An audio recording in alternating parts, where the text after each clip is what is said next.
Ayan guys, magluluto tayo ng masarap na gulay. Ayan, Baguio beans. Yung una kong ginawa guys, yung panahog kong baboy, tinanggal ko yung taba-taba niya. Tapos, parang prinito ko muna siya para lumabas yung mantika. Ayan guys, nung lumabas na, masyadong marami yung mantikang yan. Yan kasi yung gagamitin natin panggisa. So, binawasan ko siya. So, nakatipid tayo, hindi na ako naglagay ng mantika. Ayan, kasi madami siya. Masyado kasing mataba guys eh. So, yan. Nung okay na, sakto na yung mantika niya, dyan ko na rin igigisa yung bawang sibuyas. Ipa-golden brown lang natin yung bawang sibuyas. Ayan guys.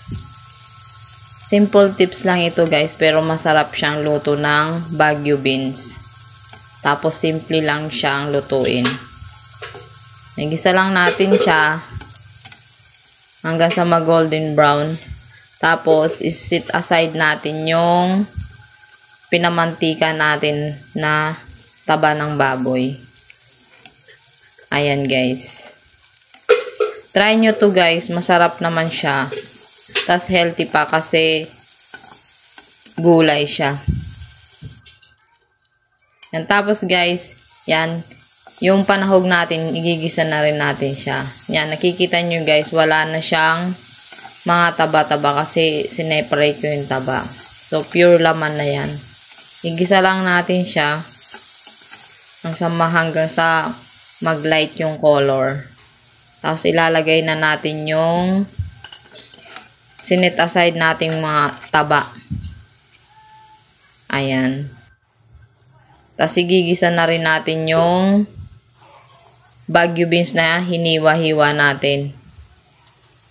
Yan, napakasimpleng pagluto lang to guys. Minsan hindi mo na alam kung anong lulutuin. Mga simpleng ganyan lang, solve ka na.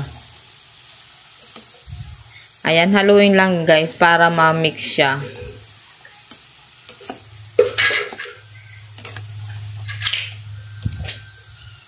Tapos lalagyan na natin siya ng timpla niya.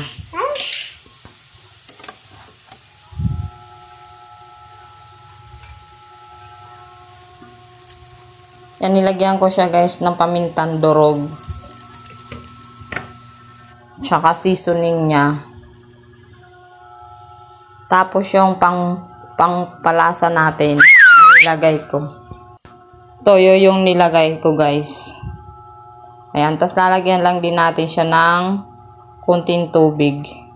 Yun kasi yung pangluluto natin sa kanya. O diba guys, napakasimpleng luto lang. Haluin lang yan guys, tapos tatakpan natin para maluto yung Baguio beans.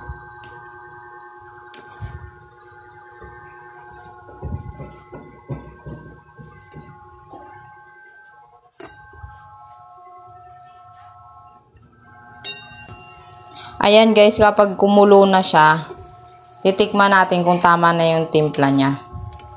So kapag tama na yung timpla para sa inyo, lutuin nyo lang yung gulay kapag luto na. Yan, ready to serve na siya. Pero kapag kulang pa yung timpla, pwede nyo i-adjust or dagdagan yung timpla niya. Okay guys, thank you for watching. Bye-bye! Sa mga hindi pa po nakasubscribe sa akin channel, please subscribe my channel.